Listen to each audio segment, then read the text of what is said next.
Let's say you're in the market for a premium hatchback that has great space, powerful engines and technology, but design, aesthetic and safety is on the top of your priority list. Well then, this is the 2025 Tata Altroz facelift, and that should fit your bill perfectly. I'm Anag and you are watching Auto Today, and I am going to tell you everything new with the new Altroz as well as how this car is to drive. At the front, all elements below the bonnet line have changed, which means that it gets a new headlamp with twin pod LED headlamps as well as a new LED DRL. Down below, it gets a new fog lamp that is reminiscent of the headlamps that you get in the Nexon as well as the Harrier SUVs. Down below, you also have a new lower grille as well as a new lower bumper, and this cohesively gives the Altroz a really modern and sharp aesthetic look. In profile, the Altroz matches the older car, but certain panels like the fenders and the doors have been altered a little bit. Now, what you will notice first, of course, are the new 16-inch alloy wheels that complement the car really well. It also gets a new, sharper, bolder design for the ORVMs, but by far the most interesting bit on the Altroz actually are these new flush fit door handles that comes with an illuminated marker so that you can find it when it's dark out or you're trying to find the door handle in the night. And that is what is new about the profile of the car. Now we move to the rear.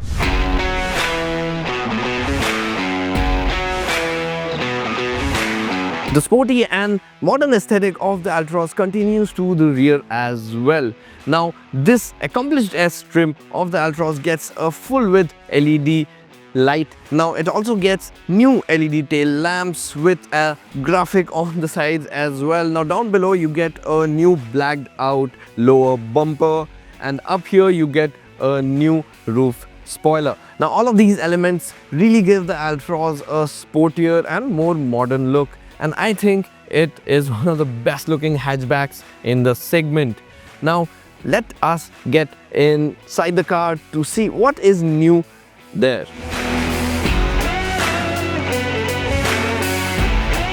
Inside, Tata has thoroughly revamped the Altroz. Taking center stage is this new 10.25-inch display by Harman that we have seen in other models such as the Nexon and the Punch. It is crisp, it works fast, the display quality is good as well. Now, alongside it, the dashboard has been altered as well. It gets new textures, the fabrics, and all of these give it a really layered and premium look along with the different colors, and I feel that it looks pretty great, especially for this segment. Now, down below, the climate control panel has also been altered. It's a new unit which is touch based and has been lifted again from other Tata models. You also get the switches for the lock unlock and a 360-degree camera, because yes, the Altroz gets a 360-degree surround camera system. Now, coming to the steering, this again is a steering wheel that it shares with other models such as the Punch, so it gets this nice clean aesthetic with the illuminated Tata logo in the middle and slightly touch looking buttons. Now, the IP here actually is a 7-inch display surrounded by digital gauges. Now, interestingly, if you buy the Altroz Petrol DC8 variant, which comes in the accomplished S Plus, you get a full 10.25-inch display, but well, this is the diesel manual that only gets this particular display in the top spec trim, and that is what we are driving today.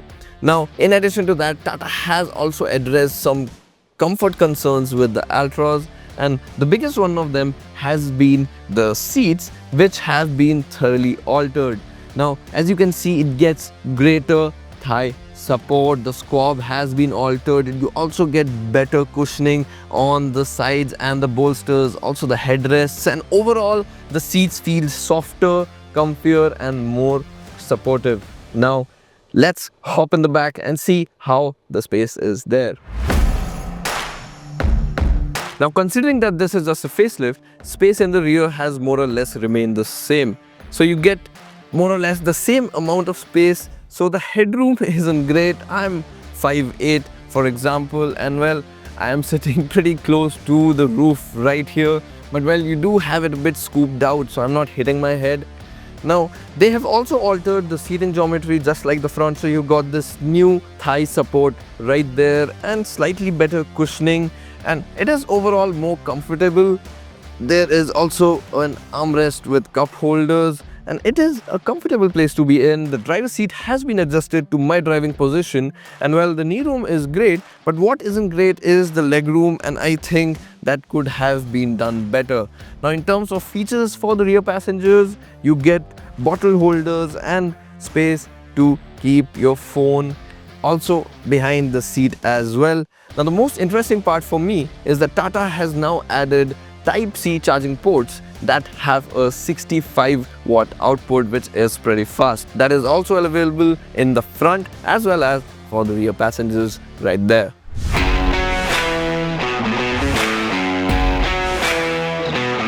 So I'm behind the wheel of the new Tata Altroz, and this particular one is the diesel manual. Now, for me, this is the best variant of the Altroz to buy because the diesel motor makes 90 bhp and 200 Newton meters of torque, which is more than enough for a car of this size and weight category. It is quite a pace of acceleration. It is absolutely easy to gain triple-digit speeds. The car can reach 120, 130 very easily. Now, we have been driving around highways near Bangalore, and I have driven the car quite a lot at triple-digit speeds. Now, what I have to say is that Tata has done a pretty good job of refining the motor. Now, it is not as refined, but the NVH levels of the cabin are pretty impressive. Most vibrations do not filter into the cabin, but when you are outside, you can hear the bubble of the diesel engine quite easily. Now, with the facelifted Altroz, Tata really hasn't changed much when it comes to the powertrains or the suspension or the comfort of the car. But what I feel has improved the ride quality intensely is these new seats. Now, the cushioning is helping it absorb a lot of the bumps and jerks on the road. And well, this is the Tata Altroz, one of the best riding hatchbacks out there. I have said this before that this car rides like an SUV. On good roads, it's absolutely pliant, and on slightly rougher roads, you are not going to slow down for anything. Speed breakers, potholes, and slight undulations on the road do not really bother the Altroz a lot, and that I feel is absolutely brilliant. Now, what I feel is a bit of a letdown for this entire setup is the steering. Now, this new steering, while it is good to hold, it looks great, doesn't really inspire a lot of confidence in the car. Plus, I have driven the car at triple-digit speeds, and it does lose a bit of its consistency at higher speeds and makes you feel not so confident in the car. Now, dynamically, Altroz is pretty good. It has enough power, the chassis is pretty sorted, the balance is great, but the steering again is a bit of a letdown. It's a bit slow, it's a bit sluggish, so having fun with the car, well, you'll have to be really careful with it, but it is pretty enjoyable, I must say. Now, with the changes to the interior, the displays, the colors, the fabrics, and the upholstery and the textures, the Altroz does feel like a really improved car. And well, for the price point, it competes with the i20 as well as the Baleno, and both of them, well, haven't been updated for some time now, and Tata has given the Altroz a big jump in respect to its competition with this new update. Now, for me, the biggest strength that the Altroz has is that it's available across the range with the multitude of features and the comfort and all the convenience and tech that you can dream of in all the powertrain options. So you have the diesel, you have the petrol, and you have the petrol CNG, and that makes the Altroz a really versatile buy for a range of buyers, and that for me is a proper product.